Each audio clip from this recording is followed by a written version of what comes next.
Hello students, after analyzing once again your syllabus, I found that the central idea of poems is another very important question for you people to attempt good percentage.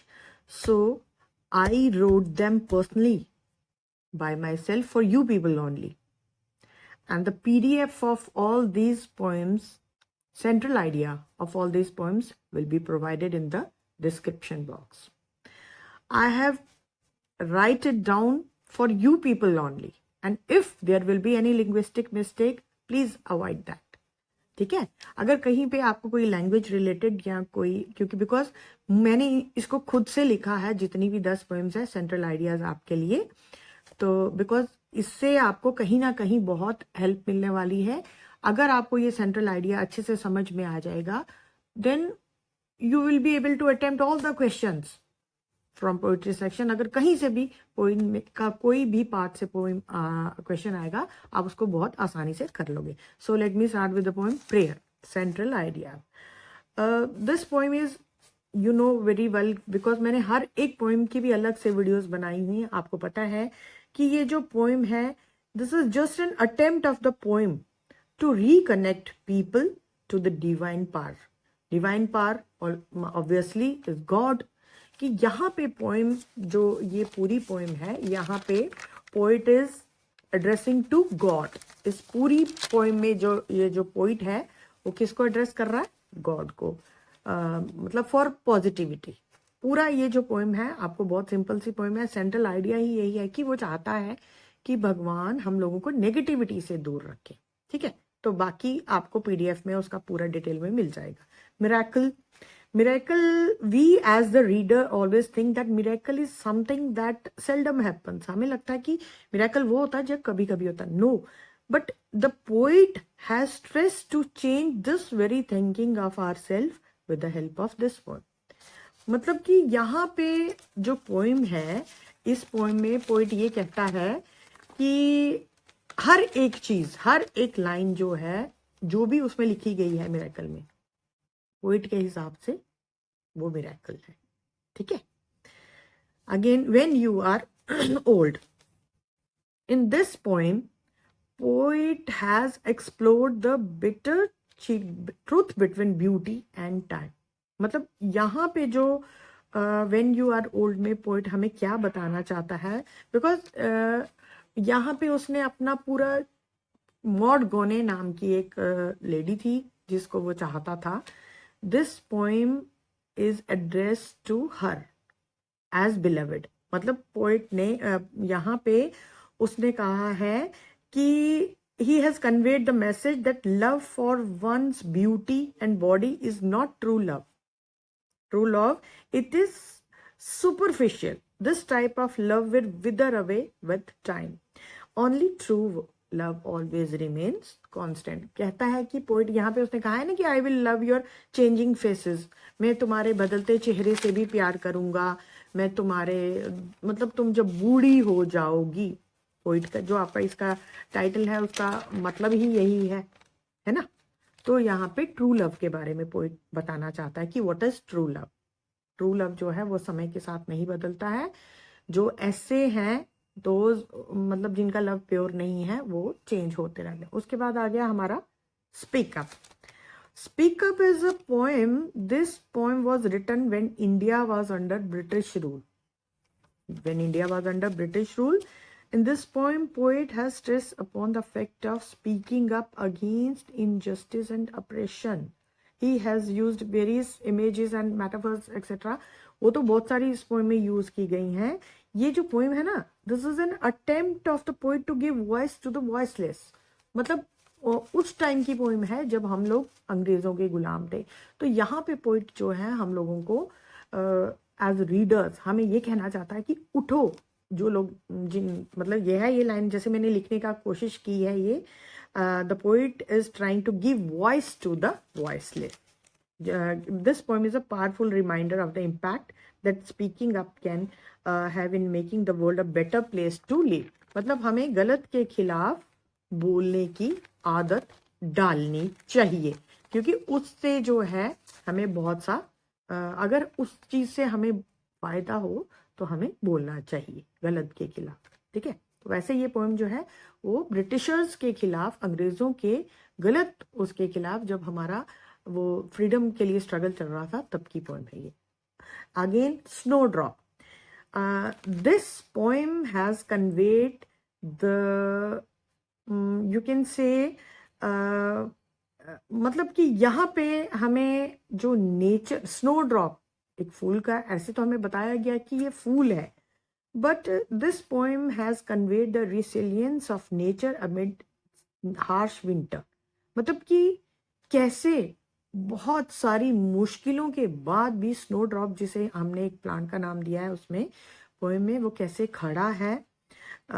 Message that adversity can be of various forms like pressure, hunger, hardships, and revolts, but just like the snowdrop shines delicately amidst the adversity of weather, we also have to bear any difficulty in our life with strong resilience. मतलब कि हमें भी अपने life time में बहुत सारी मुसीबतों का सामना करना पड़ सकता है, जिस तरह वो जो आपको स्नोड्रॉप का प्लांट है वहां पे पोएम में नाम दिया गया है उसको। Otherwise snowdrop is representing nature, वो नेचर को सिंबलाइज कर रहा है, ठीक है। उसके बाद है आपका my mother at 66। This poem has been written by poetess Kamala Das. तो in this poem Kamala herself is very bleakly emphasize the relationship between a daughter and her mother in a very sad and figurative manner. She has conveyed the childhood fear of each and every child. मतलब कि जैसे हम बचपन में जब हम छोटे थे तो हमारे अंदर एक डर होता है कि हमारी माँ हमें कहीं छोड़ के ना जाए, हम अपनी माँ के बिना एक दो दिन भी नहीं रह सकते। वही चाइल्डहुड फियर यहाँ पे इस पोएम में कमला दास ने शो किया है। The poem celebrates the love and connection between a child and its mother, navigating through the complexities of life and gracefully affecting the truth of life and aging. फिर जैसे जैसे एज आगे जाती है तो बच्चे को ये मतलब डर सताता है कि मेरी माँ जो है बुढ़ापे की तरफ जा रही है, तो ये तो अंडरस्टूड है, बुढ़ापे के बाद तो डेथ ही आएगी। तो वो एक कहीं पे वो डर जो है, जो अनदेखा डर, वो इस पोएम में दिखाया गया है। An evening wet with rain. This poem has been written by Vedpal Deep. In this poem Deep has very bleakly emphasized or compared an evening wet with rain with his life full of hopelessness and depression.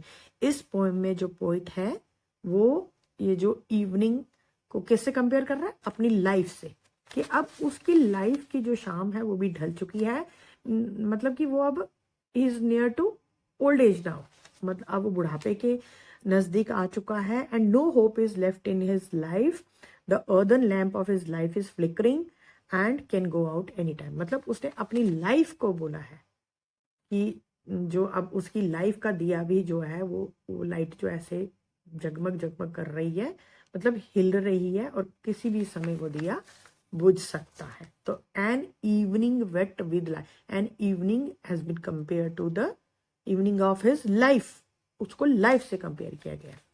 Last lesson of afternoon. In this poem, Lawrence has reflected the mental state of a teacher whose students are unwilling to study with his metamorphical and figurative language. मतलब यहाँ पे इस poem में दिखाया गया है एक teacher की मनोदशा, जब बच्चे भी नहीं उसे सुनना चाहते हैं और वो पूरा एनर्जी लगा रहा है अपने आप को समझाने की, लेकिन बच्चों की तरफ से कोई रिस्पॉन्स नहीं आ रहा। Then he is using these words that why should I waste my energy over these unruly hounds.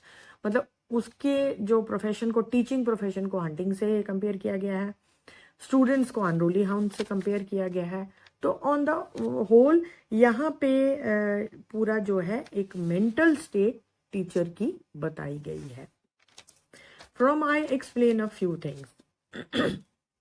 In this poem Pablo, poet, has stressed around the horrors and violence caused by wars.